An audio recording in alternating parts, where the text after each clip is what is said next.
Hello, beautiful people, and you are looking live at the Lincoln Financial Field in Philadelphia, Pennsylvania. This day,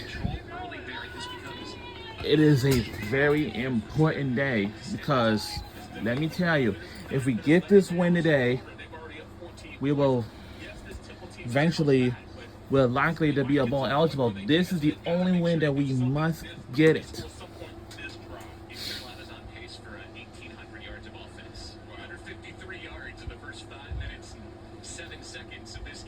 And the team we will be rooting for today's game will be is the Owls. We must win this game because we need a win to be a bowl eligible.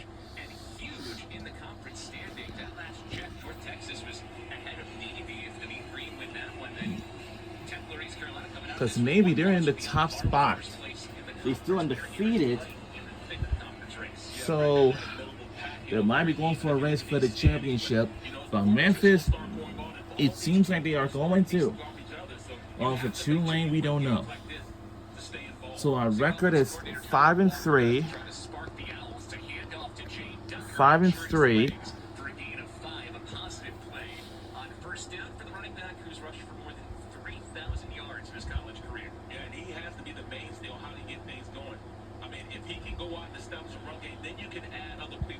So today, we have the dance team, cheerleaders, and of course, my Diamond Marching Band as well. 2nd and 5 coming up. And I don't know what happened to yellow marker anyway. That's crazy.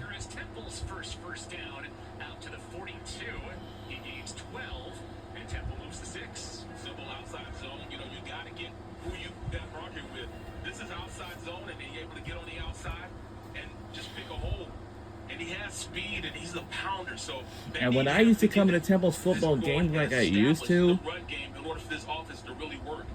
you see his career journey there, Ducker, following Coach Casey Keeler from Sam Houston State, the only player that Coach Keeler brought with him from Sam Houston over here to Temple.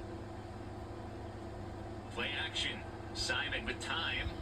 Goes underneath to Kajaya Holloway, and he bobbled it. Would have been a short gain anyway, and it's 2nd and 10. Maria, more on Ducker making the move with Keeler.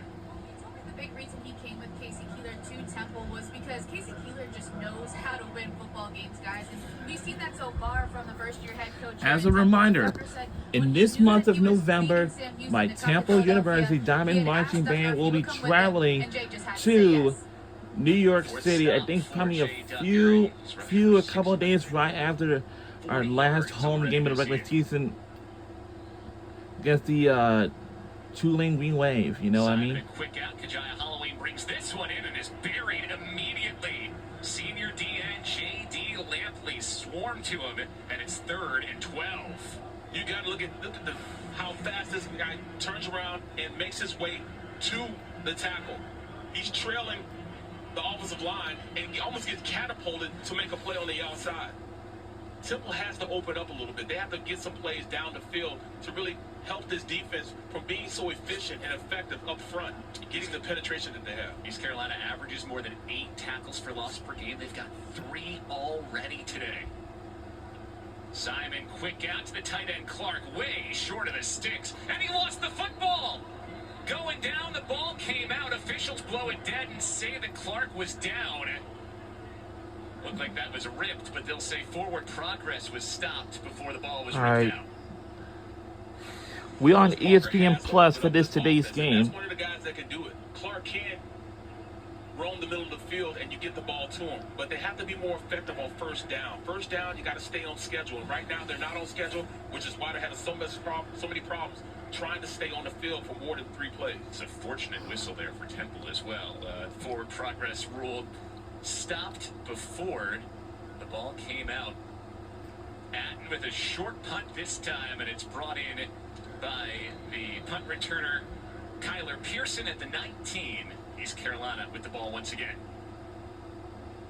The American on ESPN Plus is home to 40-plus college football games, over 1,000 exclusive live events, and every American Conference championship throughout the season. For more information and to sign up, visit stream.espn.com. All right, so Temple does get one first down. They do get into the positive yardage for the first time, but then the East In Carolina this game defense stiffens. today, Now we'll see if Temple if has we the win answer. this So far, game, their only stop against East Carolina was that deep ball. then we'll be a bowl Long eligible for the interception. first time since Coach 2019. Smith has it. I think hoping we Giles do. wants to If do not, something to who make this knows? offense off course just a little bit. Started on the ground. TJ Engelman, who's really broken out. It's broken up. Comes out. We scoop it up. Fumbles. And the fumble, and probably saying the Temple has it. Turnovers keeping the Owls alive here early. As TJ Engelman, who And we're gonna have to say the Temple, we have it, and we do. Oh yeah, we got it. This is tough, hard-nosed football. Guys running to the It was ball. a fumble.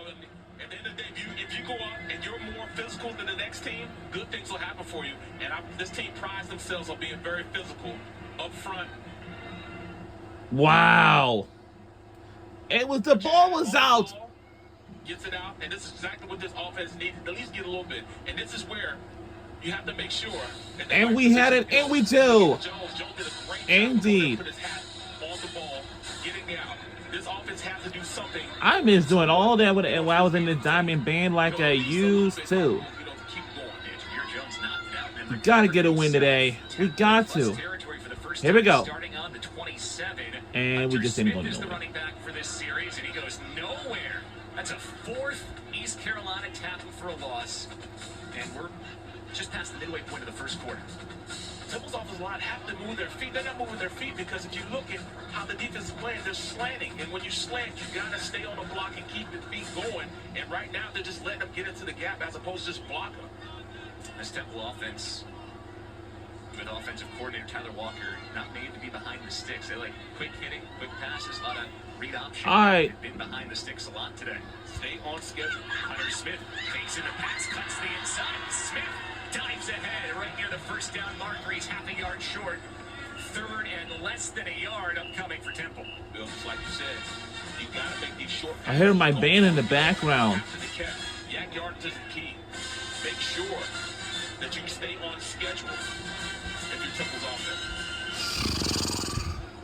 Third and 1. Are you confident to run the football here the way that East Carolina's been getting penetration? That's how they make their beds. Flags flown everywhere. Turn it into a 3rd and 6. Wow. 5-yard penalty.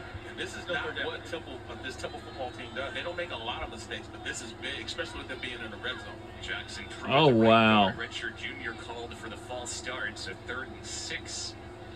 After it was very manageable Yeah. before the penalty. You know, this is where you use those bigger receivers. You use the Clarks, the Holloways, to open it up a little bit and try to use their size to push the ball down the field. There's Kajaya Holloway, more than 300 receiving yards over the last 3 weeks. Timeout. Temple. And now The Temple's first going to and a take half. timeout. 30 seconds. He's Timeout. 6'4", 210. He runs a lot of those 50-50 balls. But then, you know, you look at Peter Clark.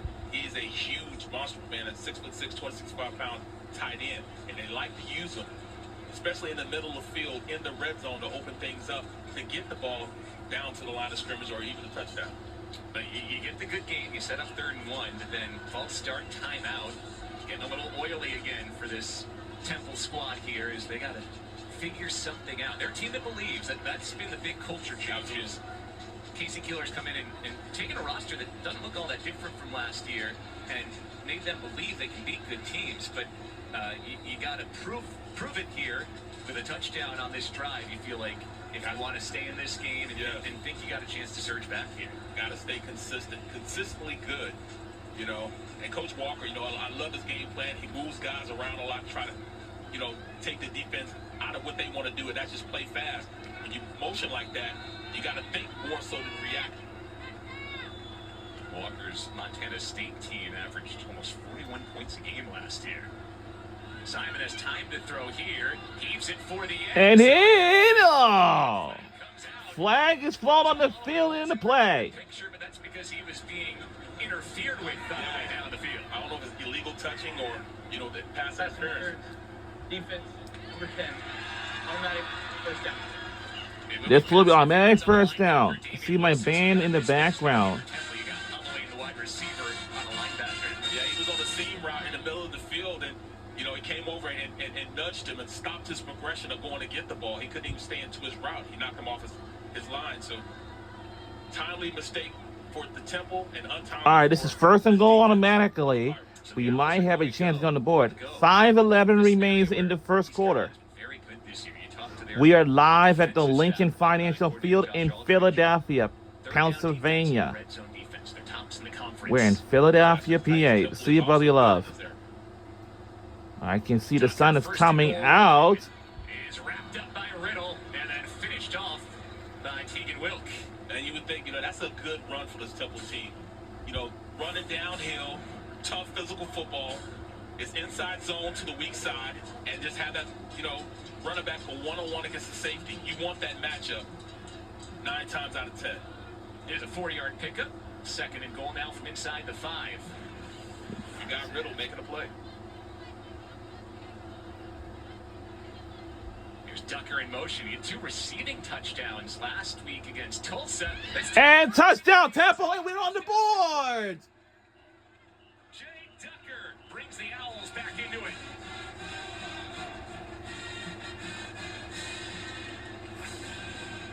Inside zone. Give it to the running back. They get up to the second level, allowing him an opportunity to go in for the score. Once you stop that penetration up front, it really gives you a chance to get open up some running lanes, and that's exactly what happened right there. I see my band right now. I'll tell you what, Ducker's going to find him.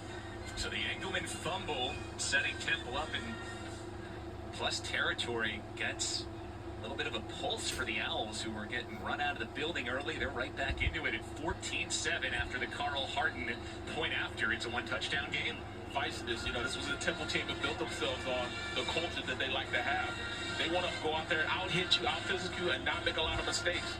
The mistakes that they are having have led to scores for, this